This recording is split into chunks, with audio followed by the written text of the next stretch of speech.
Shalom to all of you. This parasha Vayishlach, is Jacob sent or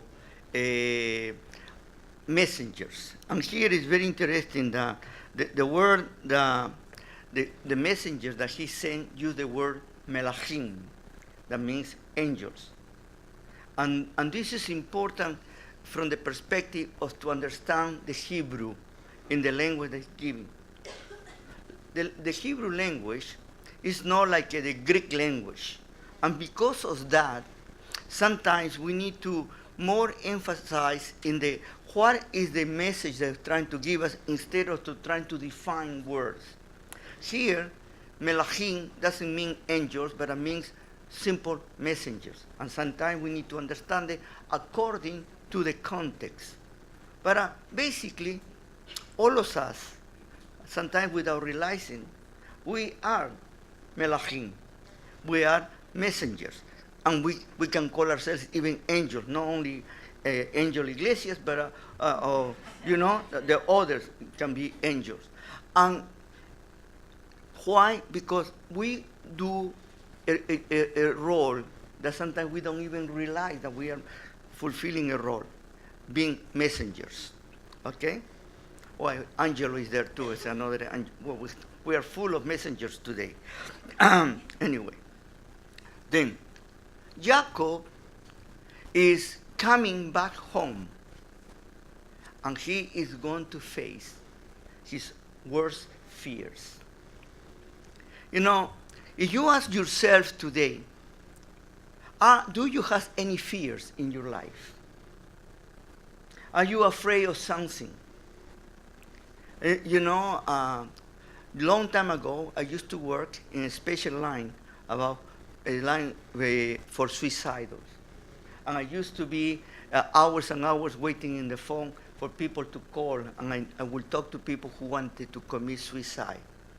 And I remember during that time, I put a note over my desk that say, suicide is a final solution for a temporal problem.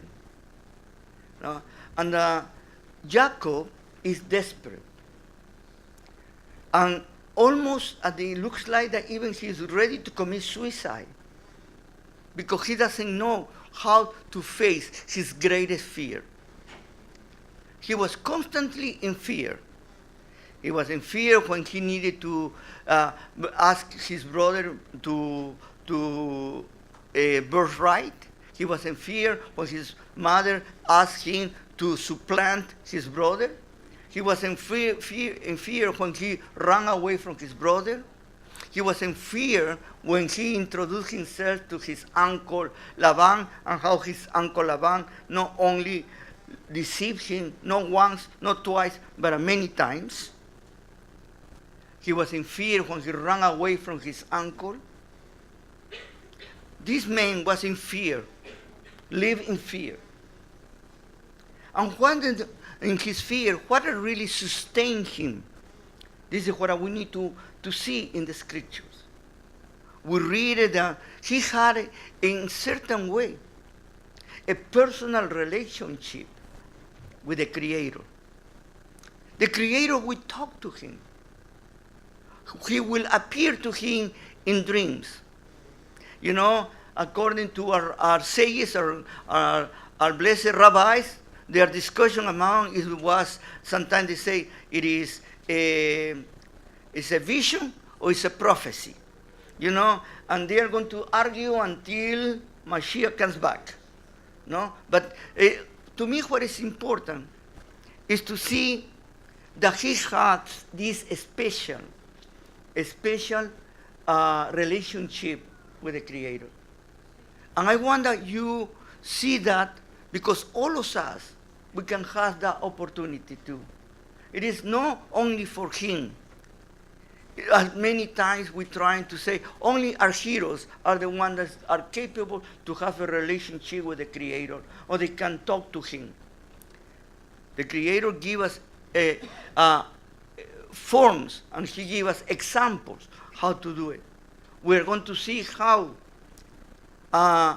Jacob prepared himself, to present himself, to face himself to his brother. First of all, he does with Doron, or gift, he's going to do a gift to his brother to see if he can pacify him, Then, the second thing that he does is tefillah, but it means he prayers. He has a conversation with the Creator. And he's saying, please don't forget me. Where are you? I need you this more than ever. But at the third one, he prepared himself for milchama, for war. He is going to face his brother. He didn't give up and look like that at the end, doing war to his brother. Maybe he's going to disappear. Because he knows that his brother not only is a warrior, but he has warriors, men, and he has only farmers with him. Don't have those fighters. And has his 12 children at this moment. No, at this moment he has only 11, but because Rachel has not given birth yet. Well, then, after he prepares, he moves his people on one side of the Jordan, already in the side of the Eretz Israel, and he's going to be on the other side alone. And again, he's going to be one hard night. And he's trying to conceal, to sleep, to rest, and suddenly he has a dream. We don't know it's a dream. We don't know if it really happened. Whatever we want to do it, we have many ways to explain it. But one thing was for real. For him was real what he saw. And was a man.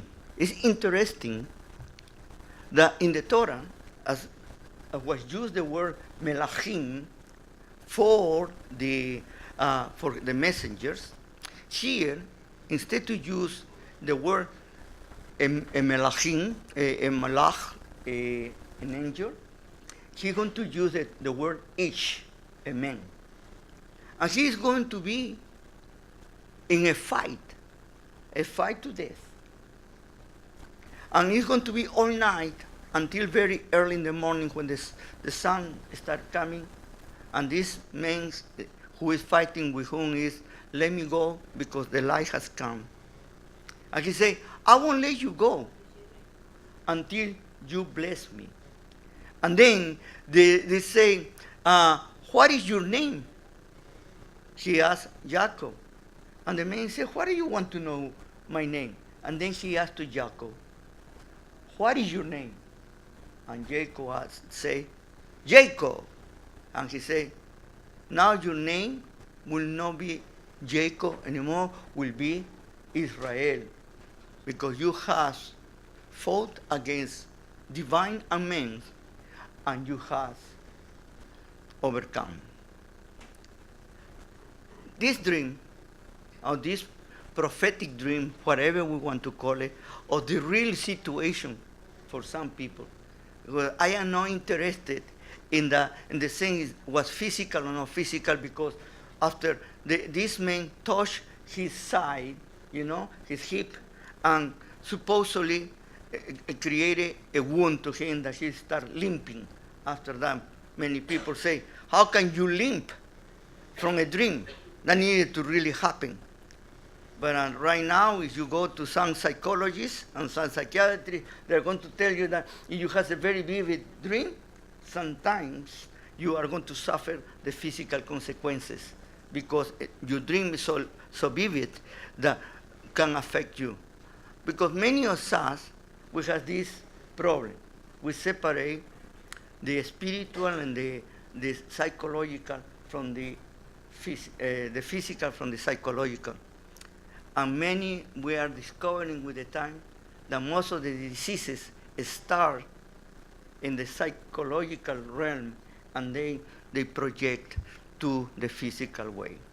Anyway, whatever it is, he is sleeping, he has a real situation. But here's what I want to bring your attention about Jacob. And I want that you put attention on this, because I want that each one of you identify with Jacob. I want that you put yourself in the position of Jacob. What Jacob has done? What has happened to Jacob? What is in that situation? Why he's so afraid of his brother?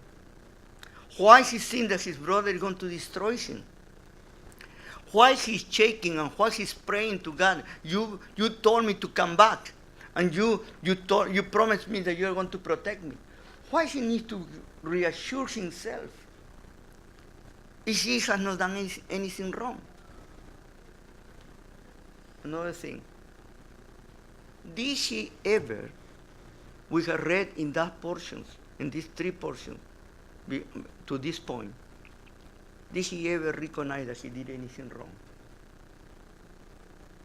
Think about it. You won't find anything that he will acknowledge anything wrong. But we're going to see through these narratives that he started little by little paying for his own actions. Do you remember this term, midah, keneg, midah? You know, measure for measure. He lied to his brother, to his father, and what happened? His father-in-law lied to him. He exchanged the birthright to his brother, and his father-in-law exchanged for instead to have Leah, the second daughter, Rachel, the second daughter, he gave Leah, the first daughter. He was deceived over and over. You deceive once, you want to be deceived too. And this is a process. He was deceived constantly by Laban. Laban tricked him. And supposedly he was also a tricker, if we put it that way. And he starts suffering. But you don't hear him about anything that he has done wrong. You don't hear that he didn't do it. Because in his mind, in his way of thinking, from the beginning, he was a man. Believe me or not, even that he has such a bad reputation as Jacob, as a liar, he believed that he was doing right for a great cause. What was that great cause, that calling that he had? That he knew that he was the one that needed to lead these new people to fulfill the calling of his grandfather and his father by the Creator. To create a new people that they were going to be or legoyim. They were going to be light to the world. And he knew that his brother was not up to that position. He knew that his brother was not going to be capable to do that, and he was correct. Now, from the other side, I want to be a little bit like a defender of the one that has been really put very down. You know, when you read about Esau, most of our sages speak very bad about Esau. You know, because we need to contrast how good was Jacob in comparison to how bad was Esau. But here we are going to see that doesn't look like that way. We are going to see that later on the descendants are the ones that they twisted themselves, and I can tell you why later on. But here, what is important to see, I ask you that you put in yourself, if you really believe that you are doing something right, will do it to any cost? Or you will measure yourself, or you will give up? Look about him. He decided even to suffer the consequences of his decision for doing for what he thought was right. That is a very important thing that we need to look at. But also we need to be careful that we don't follow like the communism. The ends justify the means. You know, we need to be careful. We need to be careful how we do certain things. And he needed to come back to be the respectable person that he needed to be. No a liar, but a straight man. And this was the time to reckon with. These special moments. And the question was, with whom he was fighting with. The word ish is a man. There are many possibilities that we can examine. One of them is that he was fighting with Esau himself, his brother. You know, remember that at the beginning, when Rivka got pregnant, he went to console to the Creator, and he said, you have two nations that are fighting against each other, and the oldest served the youngest one. And how why Jacob was the name Jacob? Because he was holding on the heel of his brother Esau. You know, and he was holding. Then this is reenactment, but now as adults of that same picture. The other ideas of our sages is that he was fighting with the guardian angel of Esau. And some, they call it Samael. And even Samael is also the guardian angel of Edom. And what Edom represents for our sages today? The Catholic Church, the Christian people who are trying to destroy Israel. The other one, the other idea was, and this is to me the one I want to emphasize, Jacob was fighting against himself. And you want to see at the end the change of name or a new name. We want to see it. Jacob was a pure man with high ideals, with a great desire to achieve what he believed that was his calling. And he tried to achieve it by any means that he could. But he needed to come out clean of that.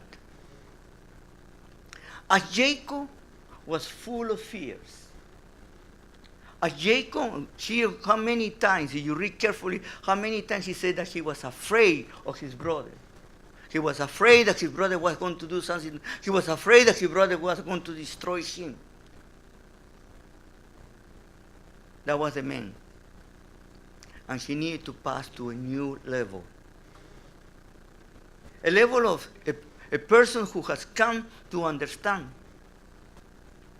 that he needs to do the best that he can, but the outcome depends on the Creator. To accept the reality that if the Creator has brought him to that point, it's because the Creator is going to take care of him. And to relax, finally. Because he's accepting that the outcome doesn't depend on him, depend on him. Blessed be his name. It's also a fight against his own nature. It's a fight that I have done wrong, and I need to allow myself to pay back for that. Have you heard me how many times I have told you that the true relationship with the Creator is through teshuvah. Teshuvah, the real word, means to return to.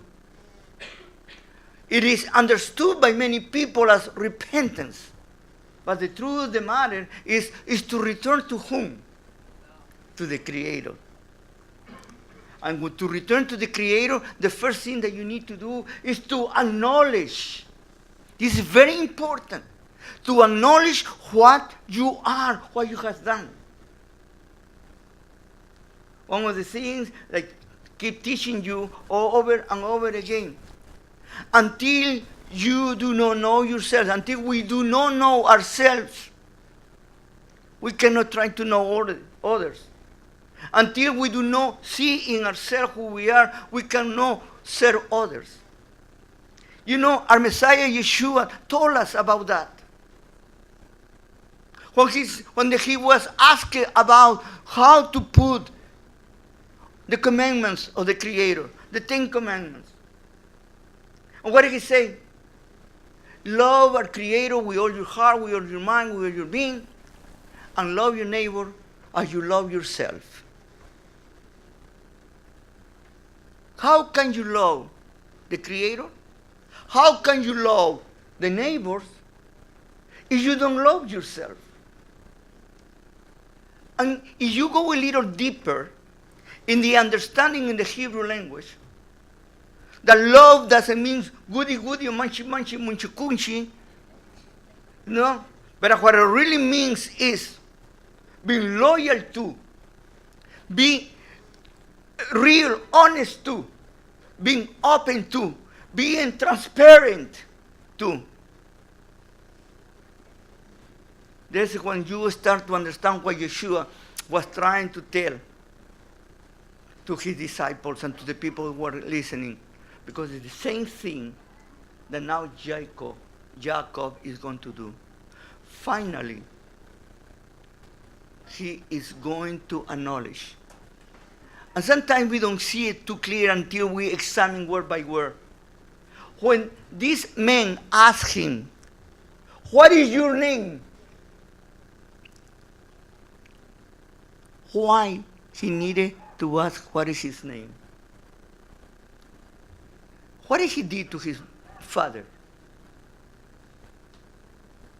He made himself to pass for his oldest brother. He told Isaac, when Isaac said, "Are you Esau?" Anochi Esau. I am Esau. Big lie. Finally, he needed to reckon with himself. When these men asked him, "Who are you? Are you Jacob or are you Esau?" And when he realized that he's Jacob, as he doesn't deserve the birthright in the way, and the birthright only can be given by the Creator, not by the way that he took it. Now he can confront his own brother. And instead to confront him ready for a war, he vowed himself 7 times. 7 times. It's a beautiful, in Gematria, a beautiful number to understand. What he was saying is, forgive me, forgive me, forgive me, forgive me, forgive me, forgive me, forgive me. I did wrong to you. And what I exchanged for your birthright, I am giving you back with all these animals. I am paying you. I don't want that anymore. He gave it back to Esau, what it was for Esau. And then finally, what is happening here is very interesting. Esau, instead to go to attack him, he runs to his brother. They hug each other and they cry together. And that was the reconciliation between two brothers. Why? Because Jacob confronted his worst demons. He accepted that he did wrong. And now he could be free to start again. And now he will receive the blessings of the Creator without this shadow over his head that he got it through trick ways. Because of that, the new walk will be under the name of Israel. Because he struggled against divine beings and men, and he overcome. Finally, in that moment, Jacob was going to be able to be free of his past and to keep going ahead. That doesn't mean, by the way, that he was going to be perfect. Totally the contrary. We are going to see later on that he continued in his imperfections. And what is telling us? There are no magic words to make you perfect. There are no powders that are going to suddenly, you are going to be a person without mistakes and without doing things wrong.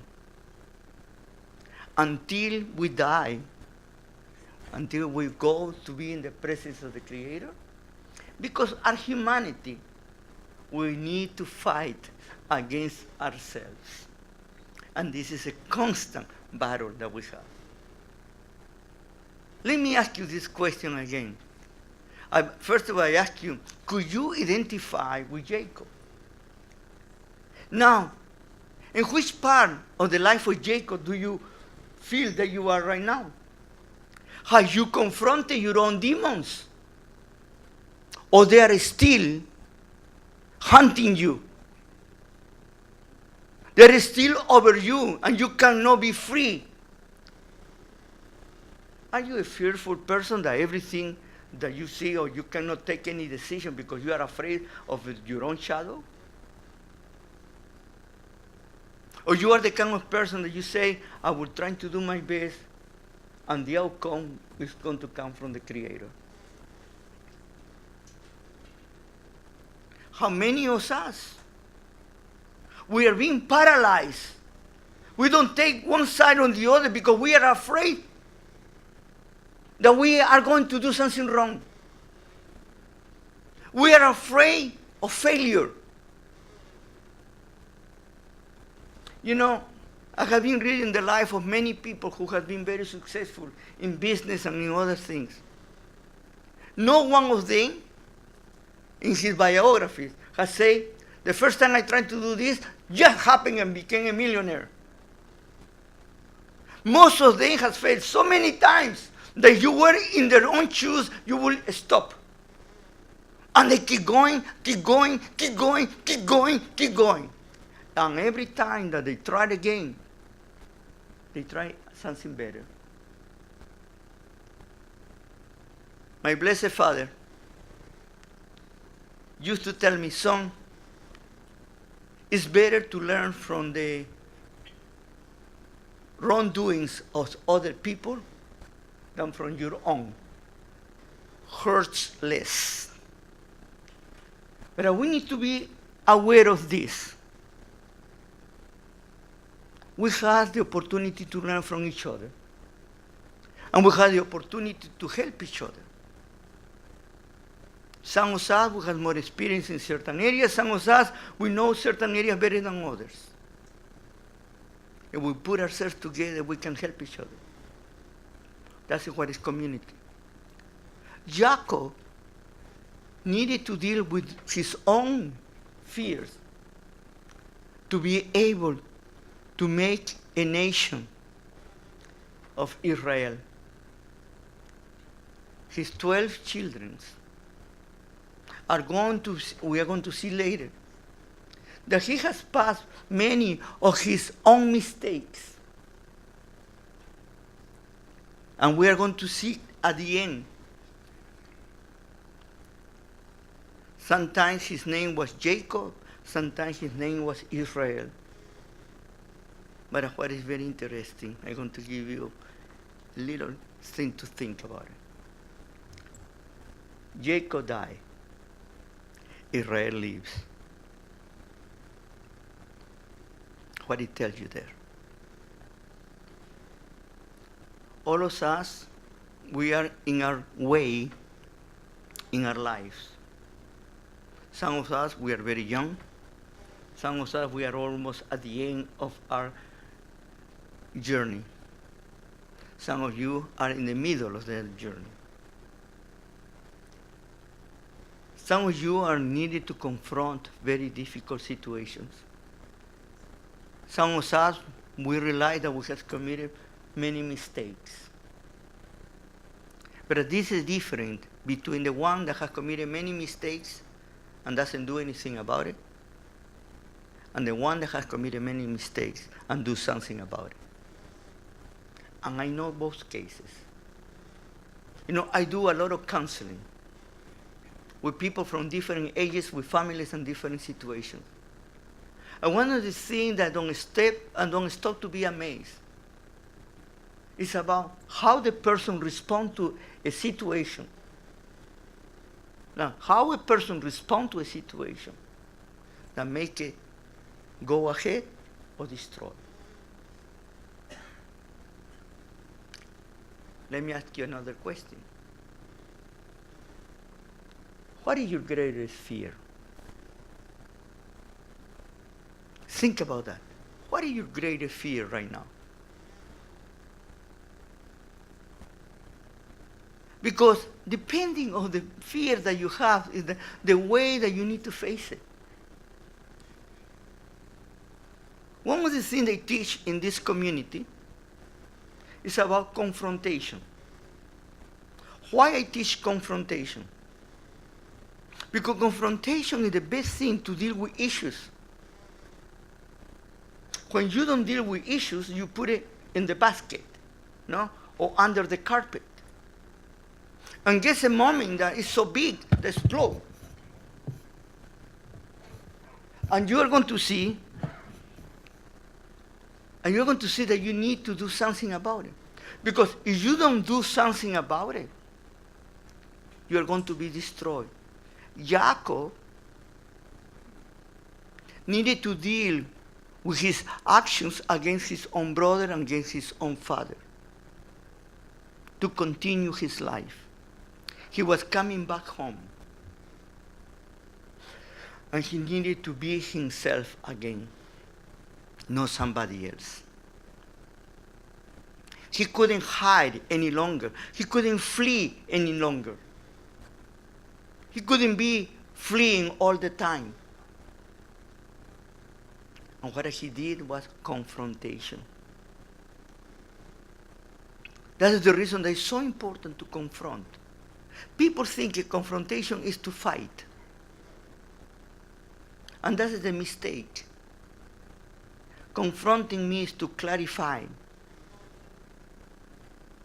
to see the reality, to clarify ideas, to make things transparent, because that's what we need to be. That's what I start telling you about what it means to love your neighbor, to love the Creator with all your being and your mind. Is you can love yourself. To learn to love yourself, to learn to be loyal to yourself, is to accept yourself for who you are. Many people have discovered that they have their idols. And they imagine to be somebody else. And they spend all their life imagining, what if I would like this, or what if I would like that? And they spend all their life dreaming who they are going to be. And when the time of reckoning comes, they are nothing. They were not able to do anything because they were expecting to be somebody else.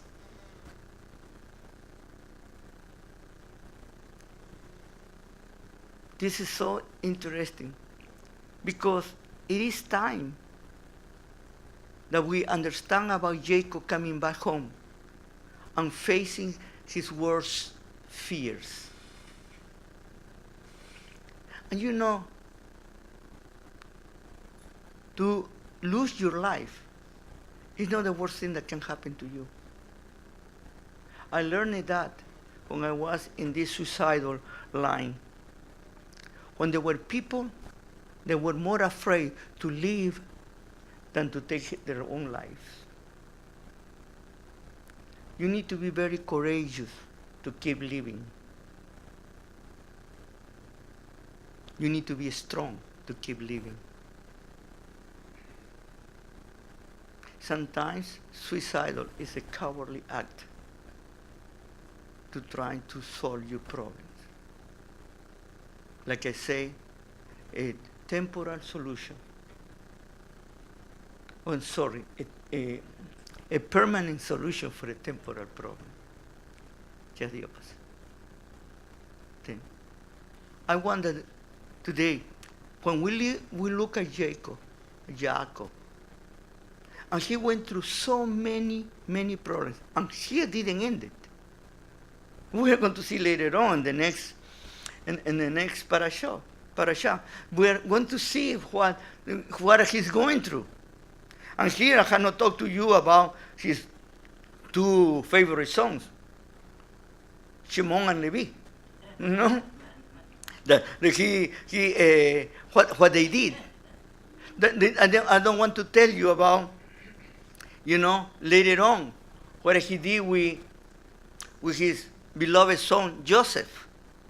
I won't tell you about the death of his beloved wife, Rachel. I won't tell you about what Reuben did. And that's just in this line. He just making right with his brother, and one after the other, and after the other, and after the other. You will think, oh, I made it right. Now I get rid of everything. Now everything is hunky-dory. Life is tough. But learning to live in the presence of the Creator make it easier. You are not alone. We are not alone. And this is the greatest hope that we have. Our Messiah, Yeshua, just came for that. Came to bring us back to Torah. And came to teach us that if we follow the Torah, if we follow the Torah, okay, we are going to be in the Malchuto HaShamayim, in the kingdom of the Creator, the heavenly kingdom. We are going to be in His presence. The reality is this. It's not a religion who saves you. It's not a religion who makes you better. It's your relationship with the Creator, with the Borei Olam. Jacob demonstrated that even in his worst situation, he had a relationship with the Creator.